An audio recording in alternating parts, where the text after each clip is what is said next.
Now, maybe you think that you need one of these to be an overlander, but I'm gonna show you in this video how a two-door can be the ultimate overlander. And some of the principles that I will be talking about in this video, you can bring to whatever vehicle you have. Now, the first mod you should consider getting, especially if you plan on solo adventuring, is a winch. We have made a partnership with Open Road, so you can get a discount on these really good winches. I do actually recommend these because they're waterproof. They have synthetic lines, so they're a little bit cheaper. And from all my friends that actually have to use their winches, they're extremely reliable. So I like that, and that's why I decided to work with them too, because they're offering you guys a discount. I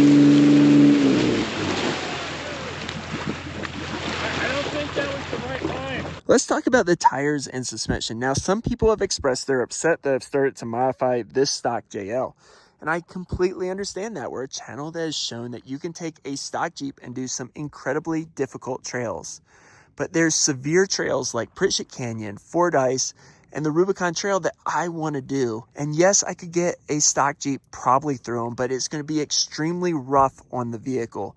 So what I've done here is I've added 35 by 10.5 R17 Kenda Cleaver MT2s on stock wheels. This has increased my approach angle, my departure angle, my breakover angle, as well as my overall ground clearance. And surprisingly, this has worked on the completely stock suspension. I went out to Bangs Canyon because I didn't think it would work, flexed it out, and I only get minor rubbing in one place, which I will show you. Other than that, this is the stock Rubicon drivetrain with the stock 410 gears. Since I'm going to be doing severe trails, I'm going to be upgrading the drivetrain as well as the gears. I have 488s, which will be going into it this winter. But for most of you, this is all that you need to do to make your stock Rubicon just a little bit more capable. And those Dana 44s on there should be able to handle moderate off-roading with these tires. This is the back passenger tire. And on our Grand Canyon trip, I got some minor rubbing right there. But overall, you can fix that easily with some high clearance inner fender liners, which I'll be doing to this Jeep.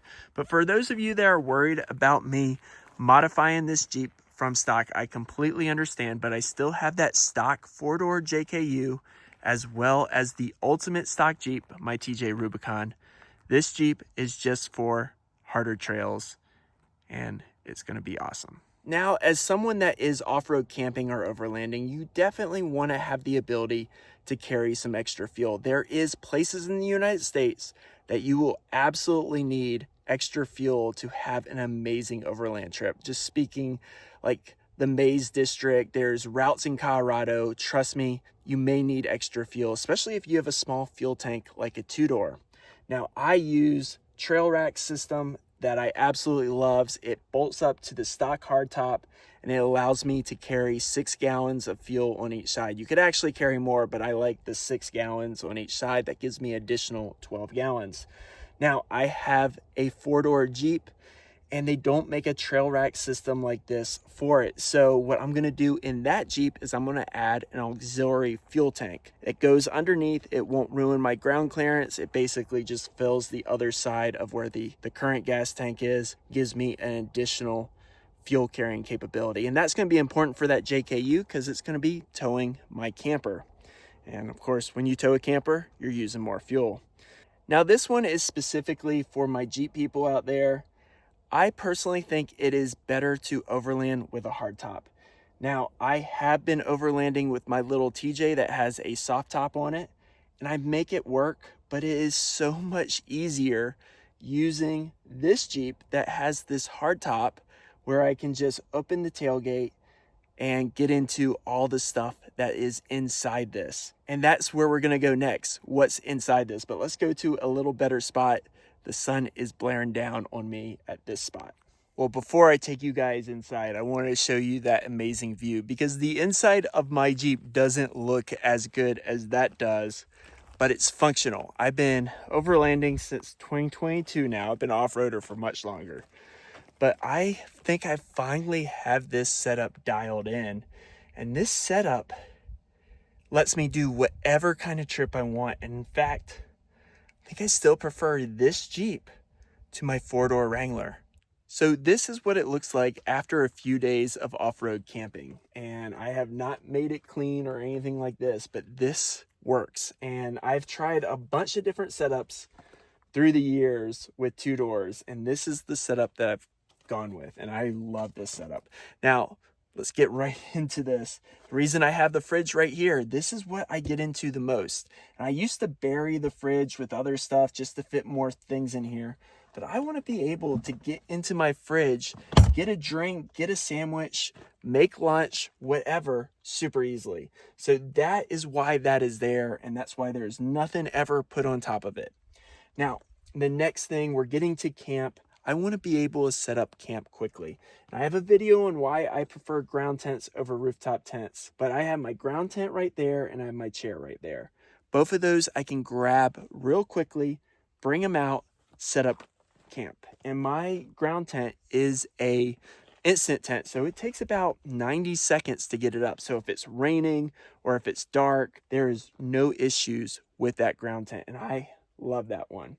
Now I have my sleeping bag over there, and I have my pillow as well as my clothes over here with the cot, and that's just to protect my windows. And it's also, you see I have a bungee there, but it helps keep everything secure when I'm bouncing off road, and it's just a good setup. But the real star of this setup is these crates. Well guys, I didn't do a good job of showing off my crates. These are Sidio Crates, and they're color coded, they have dividers.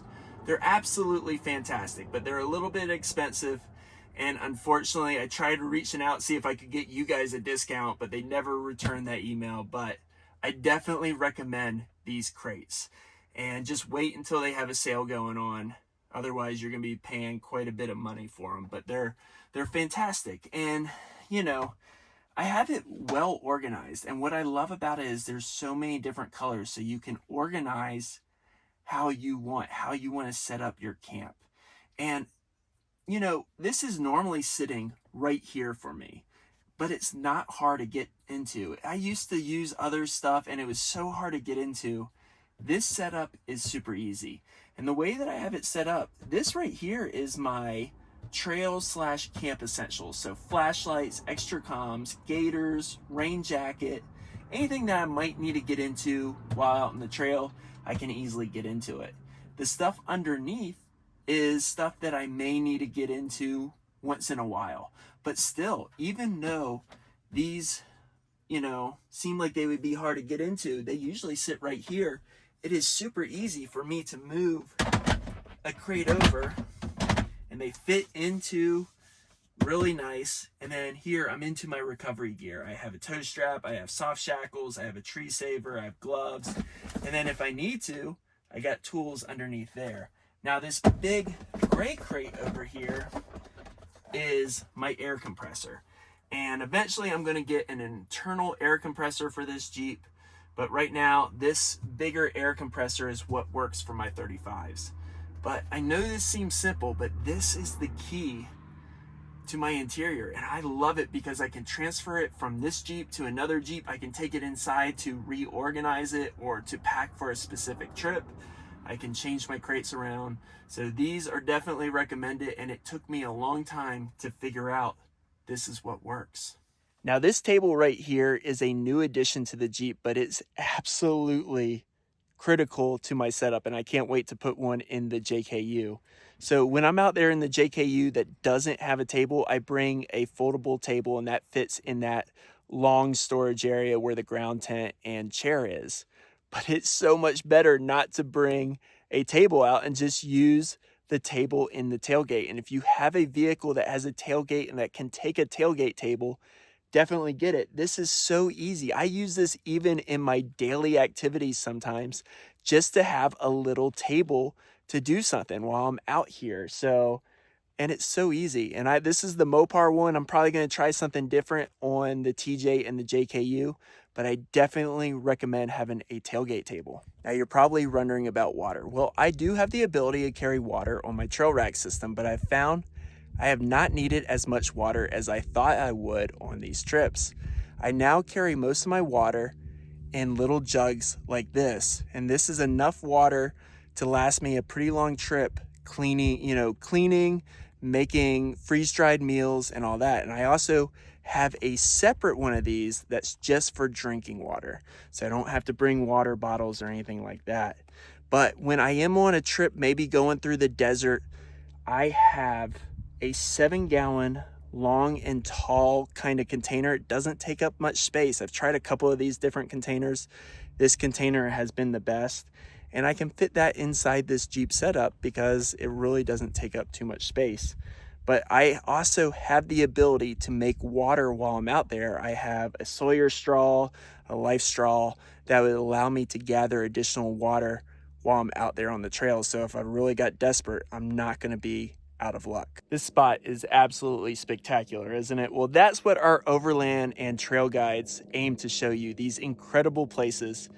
And thank you guys so much for bearing with me with these kind of off-topic, kind of easy edit videos. They're going to make sense, trust me.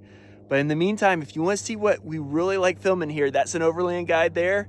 And I'd love to have you as a subscriber. Thanks, guys. Bye.